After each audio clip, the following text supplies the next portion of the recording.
Hi everyone, it's the Chief back again to do another Transformers review, and I've got Generation 1 Skullcruncher Headmaster thing. Yeah, I was basically going through my collection and I was trying to sort things out at the same time, and I came across this fella. And not one of my favourites, I've got to admit. I mean, I'm not a huge Beast Wars fan anyway, but the fact that it goes back beyond that to Generation 1, whereby to me it defeated the object of being a Transformer. You know, the whole idea of being a Transformer was you were a robot in disguise. So when you transform into the alt mode, you could blend into the background. However, a huge robotic crocodile doesn't really blend into the background. You know, it does really, as I said, defeat the object, the purpose of being able to transform. But in saying that, you know, the character itself is intriguing. Pretty much because he's a cannibal. He will eat other Autobots, and being as they're all Cybertronian, he is effectively a cannibal. But anyway, moving that aside, let's have a look at the actual figure himself. He's got this kind of like green aspects of it, you know, on the legs, on the backs and shoulders, which you would expect from a crocodile. However, this kind of like reddish burgundy colour, in fact it's like slightly pinkish, in fact, you know, on the back end of him and on the tail. I mean, again, if you were a robotic crocodile, you'd think you would be one colour to blend in with the rest of the crocodiles. Now, I can understand places like the Sharkticons and so forth, where their alt modes were animals. But yeah, I mean, I couldn't really understand why he was a crocodile. Anyway, you know, as a kid, you know, obviously the arguments are this was his Cybertronian mode. You know, he never went to Earth to get this mode, etc., etc., etc. Which will, you know, raise the question, you know, crocodiles' evolution on other planets to resemble the same as Earth-bound crocodiles. But anyhow, I digress. Yep, I mean, clearly it's a crocodile. Not much kibble on the underside there. And you can obviously see his thighs. Jaw does open to reveal the cockpit where his Nebulon partner Grax resides. You know, and it's such a pain trying to get him to sit properly to close the mouth, because you know, if he just slants slightly to the side, then you can't close it properly. Anyhow, yes, Skullcruncher crocodile. What can you say about it? Not much, really. It's a freaking crocodile. Yeah, I'm really struggling to actually put words to this figure, because it's a crocodile and it's green and it's pinkish red. You know, I didn't really like this mode at all. You know, I've got to say his alt mode really sucks. But does his robot form fare any better? Excuse the lighting, it is not brilliant here. But anyhow, hopefully you can see the figure itself there.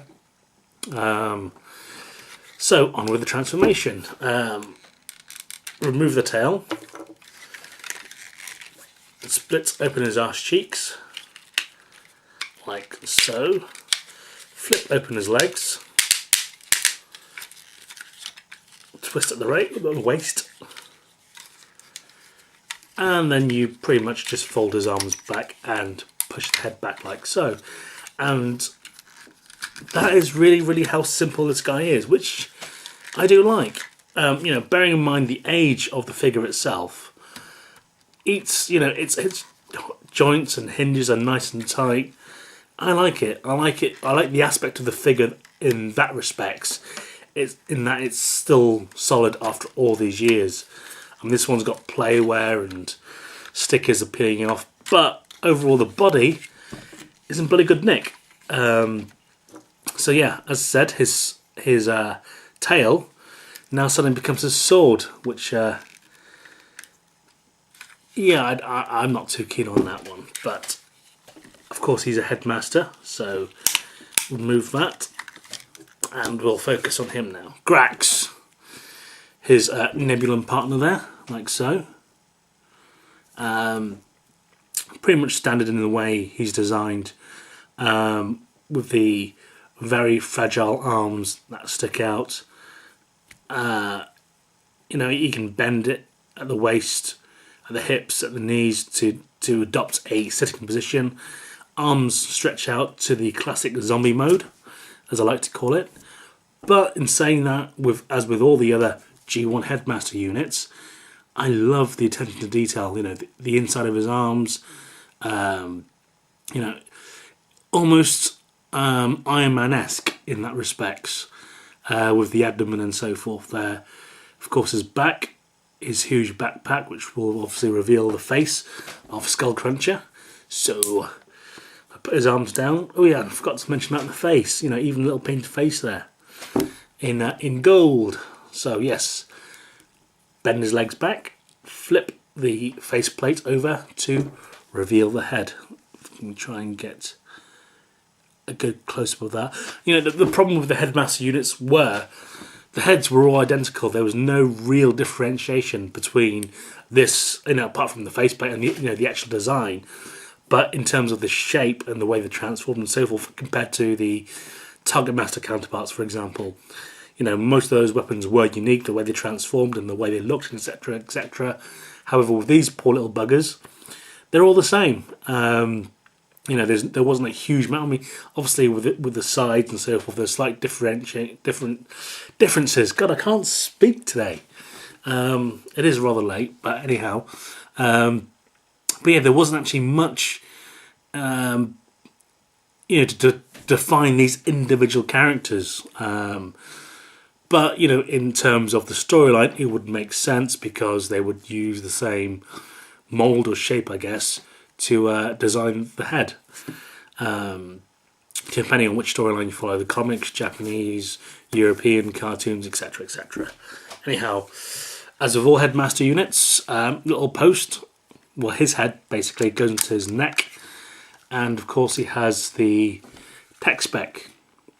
So he is really slow, but he's really strong, and he's fairly intelligent as well. So yeah. And of course he has his little rifle.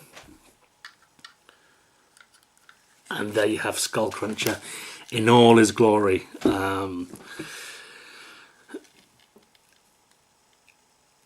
He looks G1 in the fact that he can only move his arms. I mean, exact same classic zombie mode.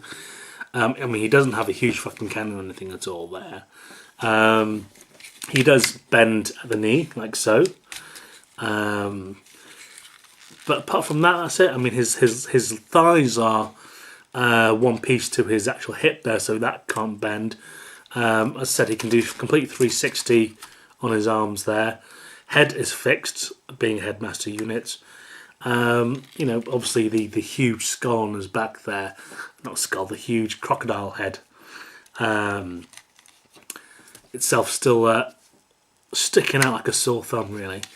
But, you know, as a kid, you didn't really care. You know, if you were into your reptiles, your crocodiles, and this would be the ideal little toy. Obviously, it's one of the Soldier of Scorponok, so it's, you know, if you are into, you know, if you are completist, then it's obviously one you need in your collection. But overall, it's a nice little figure. It's not the best, it's not the worst, but still, you know, there are a lot better Headmaster units out there compared to Skullcruncher. You know, but as I said, if you're a completist, you should get him. If not, you know, if you see him floating around on eBay, going for a good price, then my suggestion would, yeah, pick him up if you could do. I mean, I picked this one up fairly cheaply. I won't tell you exactly how much I paid for it, but it was extremely cheap, so I can't complain. And it is a little figure to pad out your collection. So yes, this is Chief. Thank you for viewing. Thank you to all my new subscribers who've been subscribing me this past week. and I have now created a new Facebook page. So, come along, add me to that. TF Chief. It's just TF Chief. That's all it is. Facebook, and I'm also on Twitter, Chief88888.